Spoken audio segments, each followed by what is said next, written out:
Okay, our co-main at UFC 270 in Anaheim, January 22nd, is the trilogy between Brandon Moreno and Deiveson Figueiredo.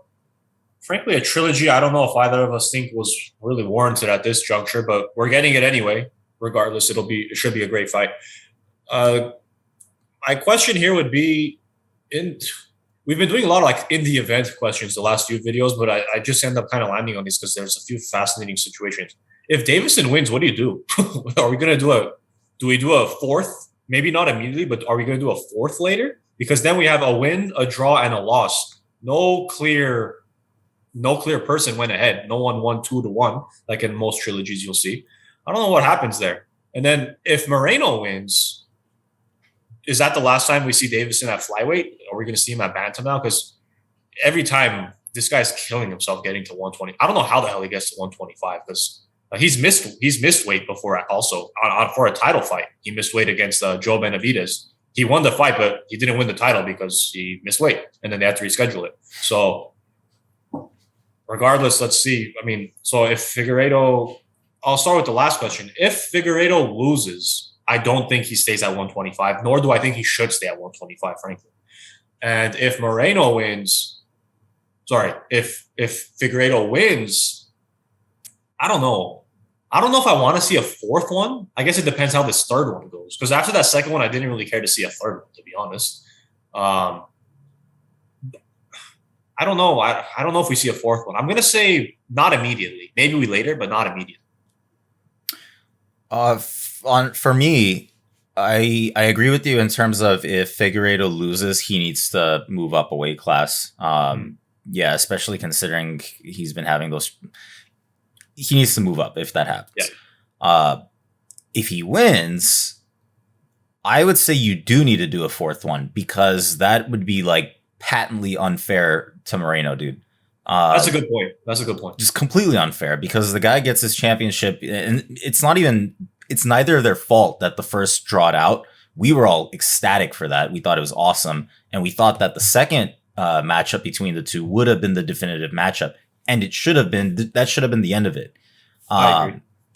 But given that that's not the situation, to not let him get another shot at that's ridiculous. Now he's supposed to fight lower ranked fighters.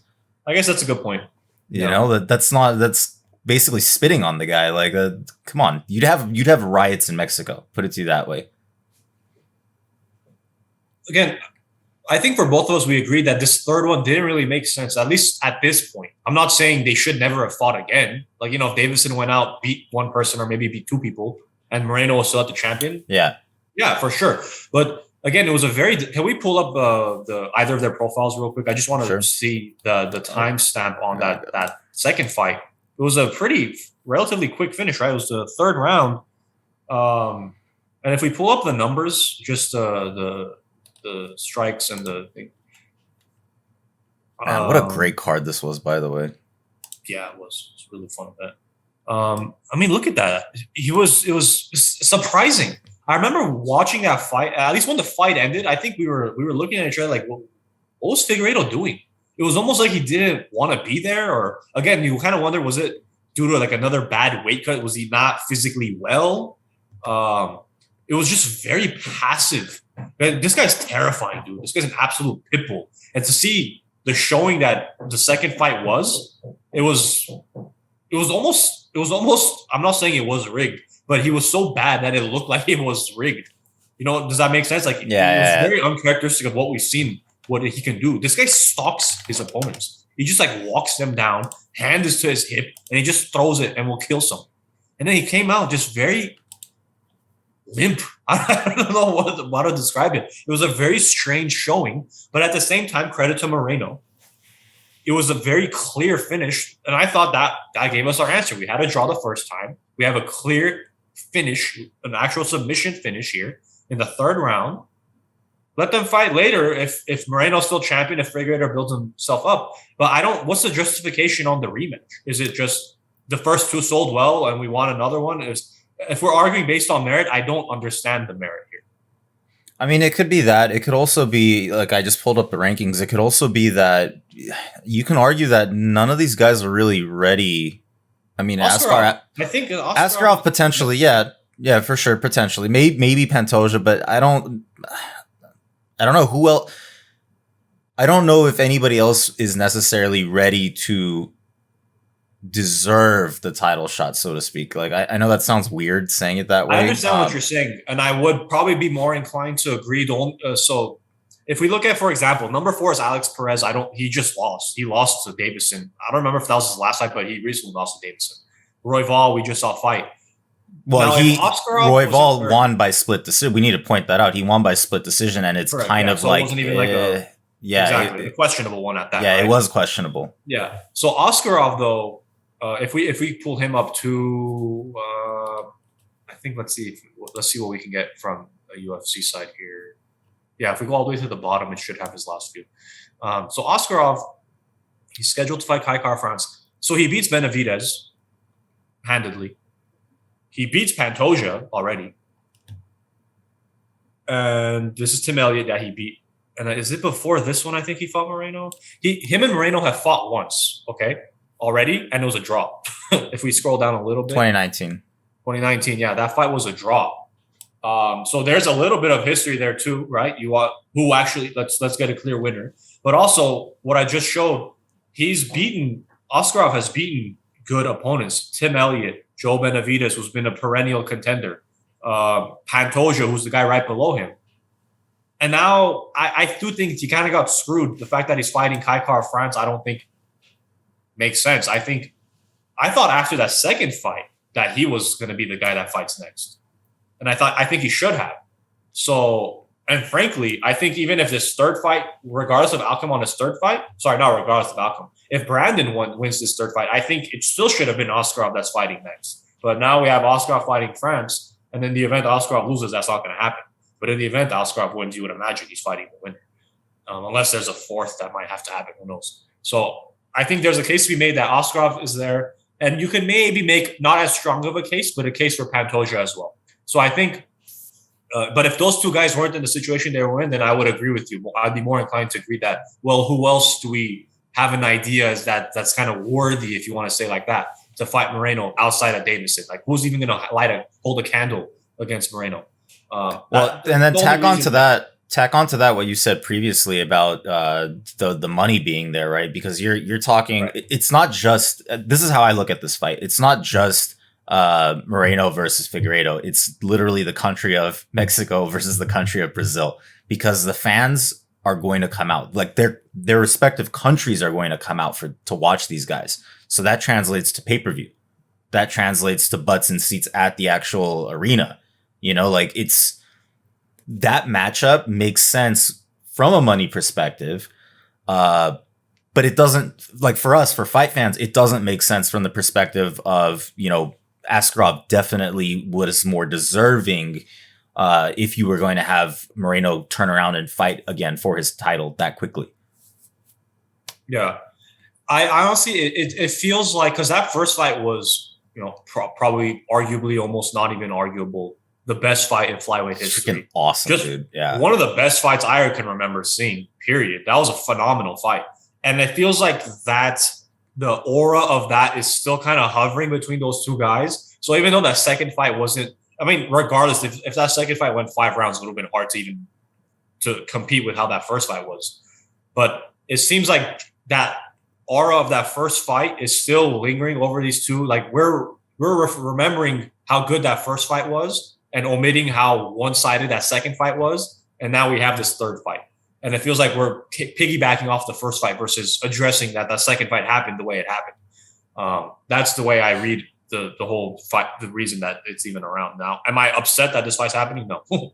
I'm still looking forward to it. I hope we see something in between of the first and the second fight. If it's like the first fight, great. But it's really hard to replicate something like that. But I do hope we have a physically better Figueiredo. Now, I don't know what needs to be done for that weight cut to be a little bit more manageable, or at least him be a little bit healthier. He's been training with Henry Cejudo in Scottsdale of late, getting ready for this, because Cejudo has also trained with Moreno before in the past, so there's a little bit of history there. Figueiredo probably thinking Cejudo can add some little help, some notes from what he remembers from training with him. So he's made some changes, at least on the training front. So now let's see, in terms of the cut, in food preparation, whatever might be what we see there. Because if we have a fully healthy Figueiredo entering it, these odds at minus 175 plus 150, I was telling you right before we recorded, it's a little bit surprising because even though that second fight was that decisive, Figueiredo is still a super scary, terrifying guy. I'm not saying Moreno shouldn't be the favorite. I'm fine with Moreno being the favorite. This just seems a little too inflated, in my opinion. So what, Moreno more at like 155 or even 145? 140. I think 140. That would be my cap for Moreno. Like if I'm thinking Moreno's gonna win this fight, I log on or I go to a bookmaker. I'm not legally. I go to casino, whatever, and I see okay, I want to lock in Moreno and I see him at minus 140, that's the most I'm taking him at. Because at minus 175, dude, you're telling me he's almost a 2-1 favorite against Figueiredo? Yeah, it's a bad buy for fans too, man. Because to your point, man, like this is still almost pick'em levels, dude. Like you're giving Moreno 175 because he got that quick sub, but let's not discount. It should be factored in, but I think it got over factored.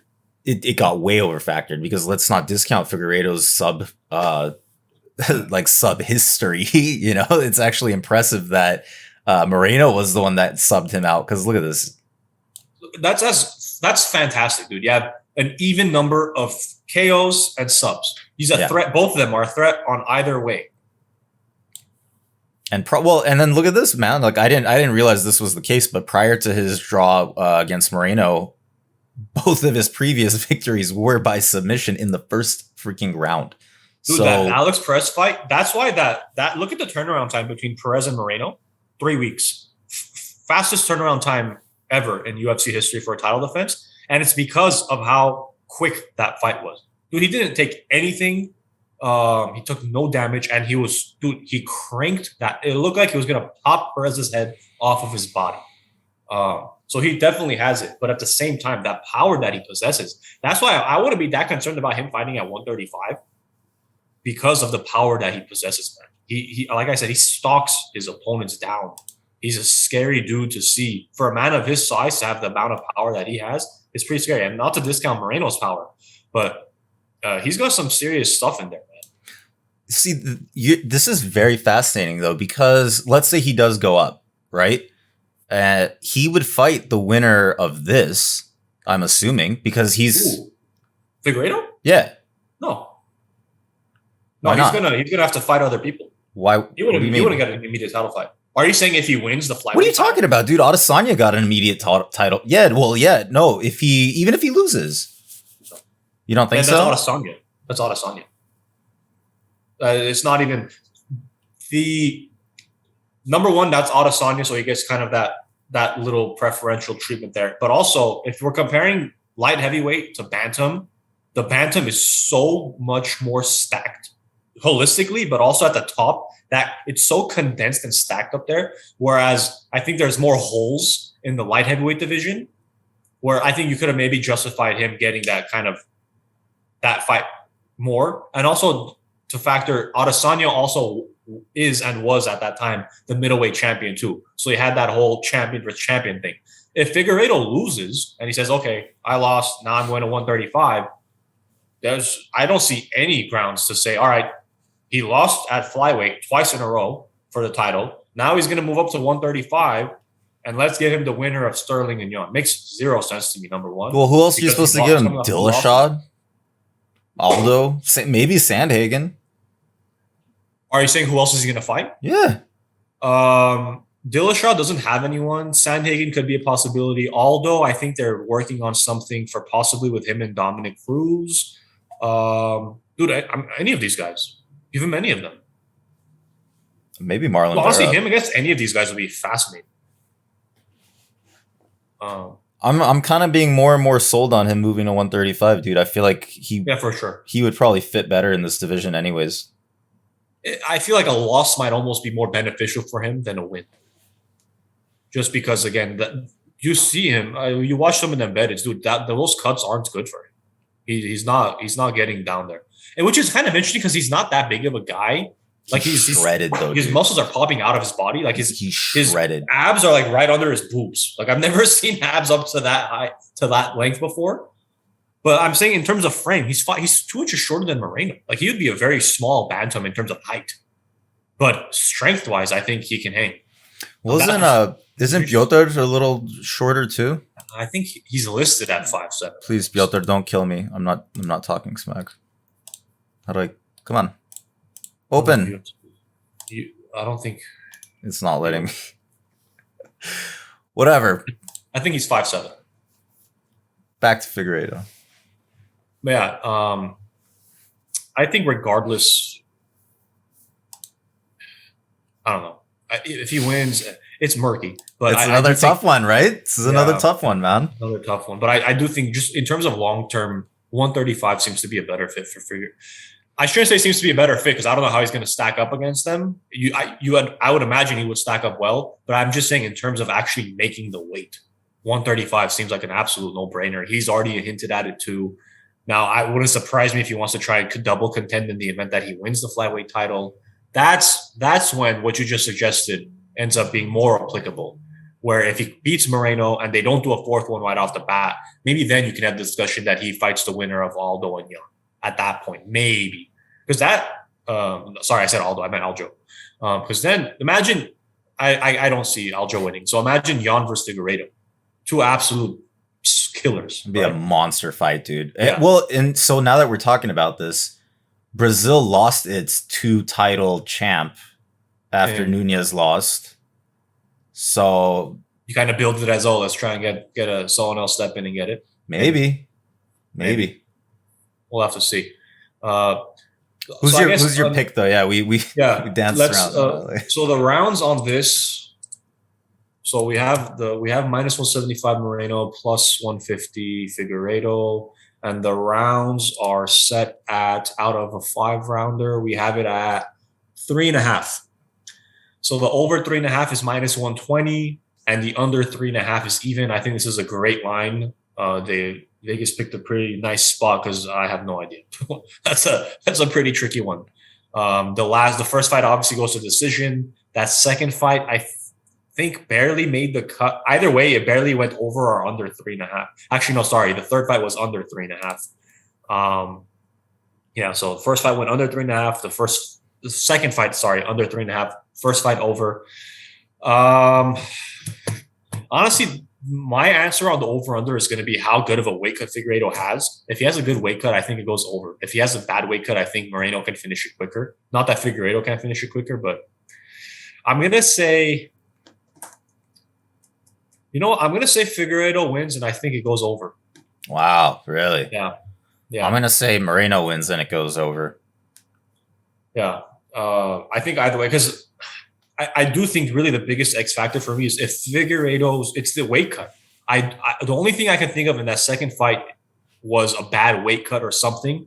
Because if you compare from fight 1 to fight 2, no, they didn't fight anyone in between. I don't know what else would have changed.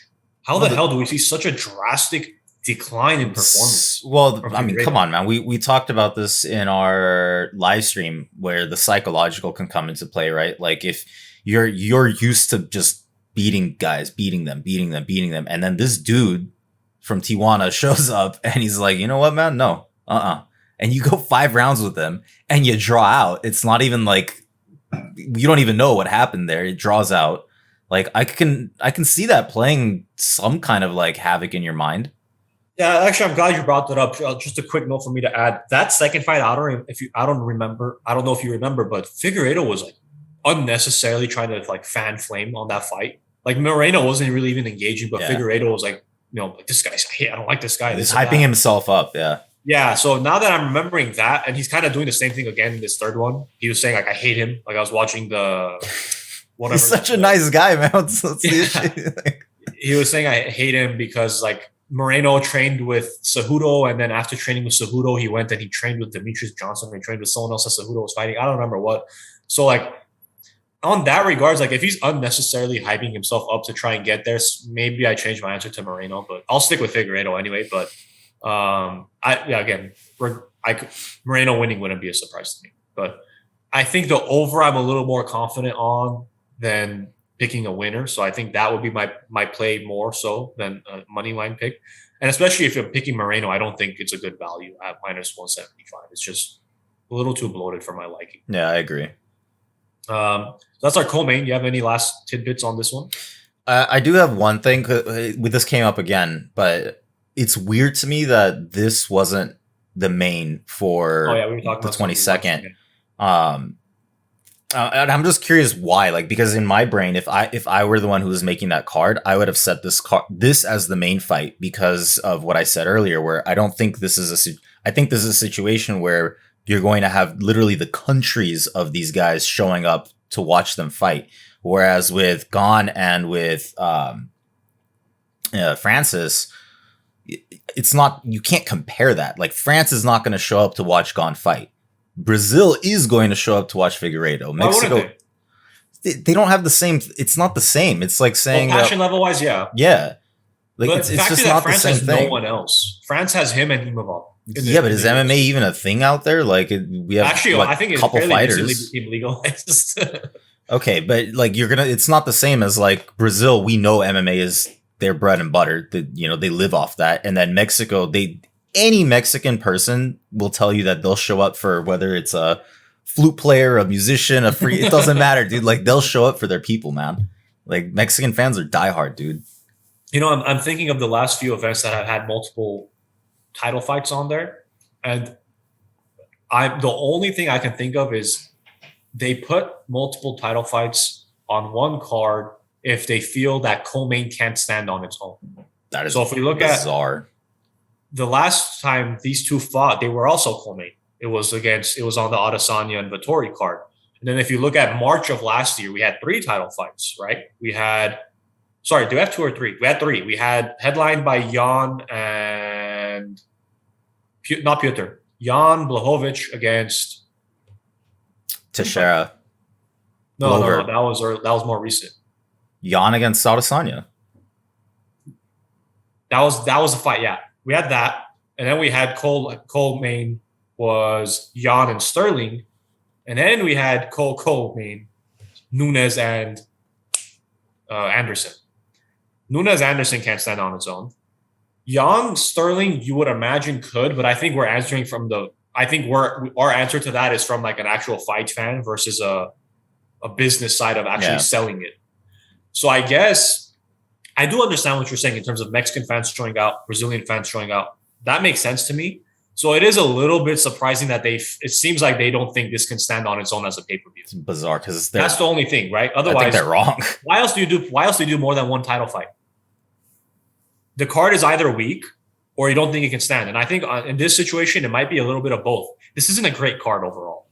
No, it's not. At least on paper. On paper, I'm not jumping up and down for this card. There's a few matchups that I like, but holistically, especially of late, we've had much more well-rounded cards compared to this one.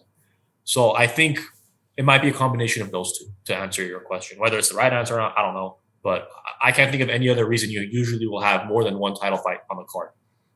Unless you're just kind of going like balls out. But you can't do that every time. I think it's just more you're not sure if it can stand on its own. Hey, fair enough, man. It was just a weird thing that I noticed where I'm like, maybe it's because they're from our perspective, you would be like, well, I would easily watch a pay-per-view headline by these guys. Are you kidding me? Absolutely, dude. Yeah. Like, it's no joke. Yeah. For sure. That's our final pick. So I'm saying Figueiredo on the over 3.5. He's saying Moreno on the over 3.5. Yeah. Our initial question, to reiterate, was if Figueiredo loses, are we done seeing him at flyweight? And if Figueiredo wins, are we going to see a fourth one? Is it going to be immediate if we do? Is it going to be a little bit later? Is Moreno going to have to win 1 or 2? What happens there? Let us know what your thoughts are for this co-main at 270, and we will find out come Saturday.